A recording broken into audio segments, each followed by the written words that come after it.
মিলাদুন্নবী মাহফিলে এক হুজুর হাদিস থেকে প্রমাণ দেন মিলাদুন্নবী আছে, আর বাকি সব বেদাত। আবার সিরাতুন্নবী মাহফিলে আরেক হুজুর এসে প্রমাণ দেন তারটা সঠিক, বাকি সব বেদাত। এখানে কোন পথ সঠিক, আমি কোনটা মানবো? আমি জেনারেল লাইনে শিক্ষিত ভাই, আমি এই সম্পর্কে বলি, আপনার প্রশ্ন শুনে মনে হয় আপনি ভাজা মাছটাও উল্টে খাইতে পারেন না। আপনি এত সোজা সরল মানুষ যে হুজুররা একজন আপনারা হাইকোর্ট দেখায়, আরেকজন সুপ্রিম কোর্ট দেখায়, আপনি কোন দিকে যাবেন কুল পাচ্ছেন না।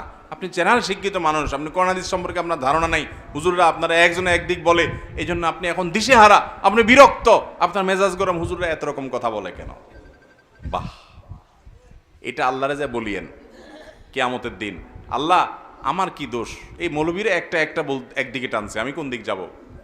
মায়ের একটাও নিচে হবে না।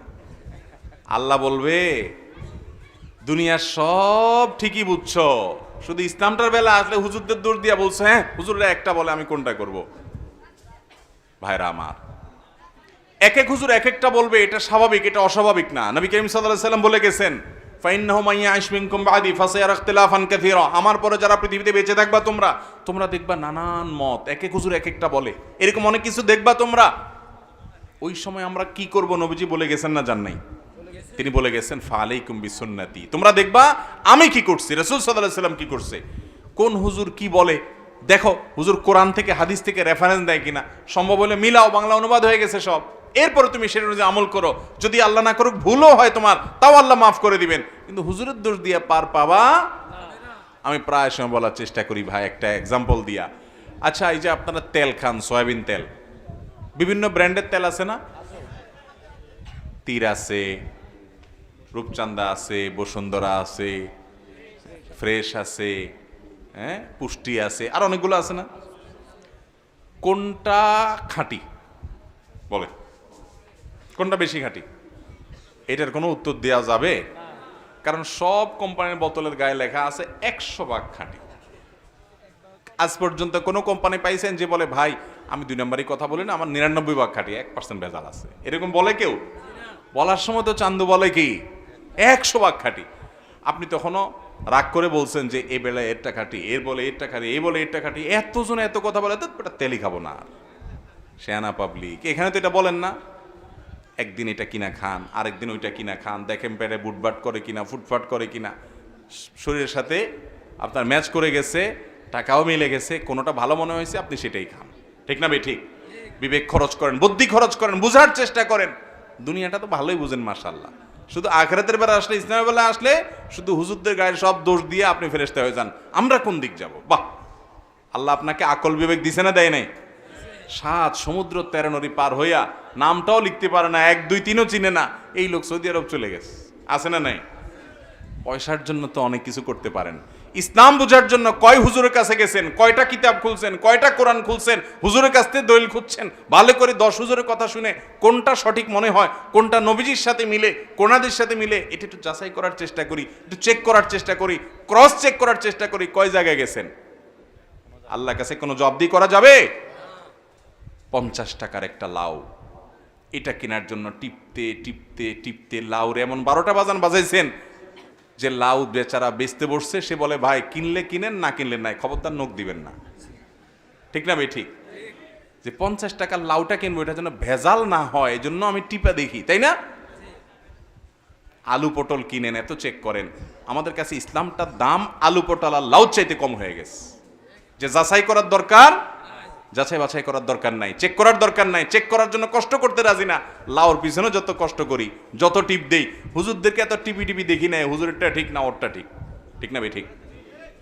আল্লাহ তাআলা আমাদেরকে বোঝার তৌফিক দান করুন। মানুষ মারা যাওয়ার পর, যে মারা যায় তার আত্মীয় স্বজনদেরকে এলাকাবাসী খানা খাওয়াবে, কারণ তাদের মন খারাপ, প্রিয় মানুষকে হারায়, রান্না করার মানসিকতা নাই, তাদেরকে রান্না করে খানা খাওয়াবে। এটা হলো সুন্নাহ। এটা হলো কি? আর এলাকাবাসী যে মারা গেছে তার ছেলে মেয়ের কাছে, তার পরিবারের লোকদের কাছে 7 দিনা, 3 দিনা, 40 দিনা নাম দিয়া বিভিন্ন রকমের জিয়াফত খাওয়া, এটা হলো বেদাত। এটা হলো কি? বেদাত। বাংলাদেশের সবচেয়ে বড় বেদাত এটা। এর চেয়ে বড় বেদাত বাংলাদেশে নাই। মানে এই বেদাত ঘরে ঘরে, জায়গায় জায়গায়। এই বেদাত মানুষ ইচ্ছায় করে অনিচ্ছায় করে, কারণ না করলে বলে কি ছেলে রেখে গেছে, কারোর একটু হাতও ধোয়াইলো না। এরকম ছোট লোক আছে না নাই? এগুলো না জায়েজ কথা। আরে ভাই, মানুষ খাওয়ায় হলো খুশি হলে। মানুষ খাওয়ায় কখন? বিয়ে করছেন, নতুন বউ ঘরে আসছে, খুশির ছোট অলিমা খাওয়ান। আল্লাহ একটা নতুন বাচ্চা দিছে, এজন্য খুশি হয়ে আকিকা খাওয়ান। ছেলে ভালো রেজাল্ট করছে, খুশি হয়ে মানুষের মিষ্টি খাওয়ান। মানুষ খুশির চুটে সাধারণত একজন আরেকজনকে খাওয়ায়। আমার বাপ মরছে, মা মরছে, প্রিয়জন মরছে, আমি কি খুশি যে আমি আপনাদের খাওয়াবো? এই জন্য আপনারা শক্ত ধরবেন, গো ধরবেন, যে মানুষ বকিল বলে বলুক, কৃপণ বলে বলুক, আমার বাপ মা মারা গেছে, এলাকাবাসী তোমাদের আমি অন্তত খাওয়াইতেছি না। যদি বাপ মার পক্ষ থেকে দান করতে হয় তো গরিবরে এক বস্তা চাল কিনে দেন, একদিনে বাজার করে দেন, 2টা মাছ কিনে দেন, তাদেরকে 2 কেজি গোশত কিনে দেন, এক বেলার খাবার কিনে দেন, তাদেরকে সহযোগিতা করেন। কিন্তু এলাকাবাসীকে হাত ধোয়া খাওয়াবেন না। মনে হয় যে বিয়ে বাড়ি, সামিয়ানা টামিয়ানা টাঙ্গায় এমনভাবে খাওয়াইতেছে মনে হয় যে বিয়ের অনুষ্ঠান। ঠিক না? ঠিক।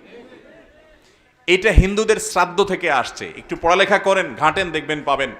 গুগলে গিয়ে সার্চ দেন, তালিব বেশর অফালা আকার দয়ের পিঠে বড় ধ শ্রাদ্ধ, এটা লেখা গুগলে অনলাইনে এখন সার্চ দেন, দেখবেন পাবেন।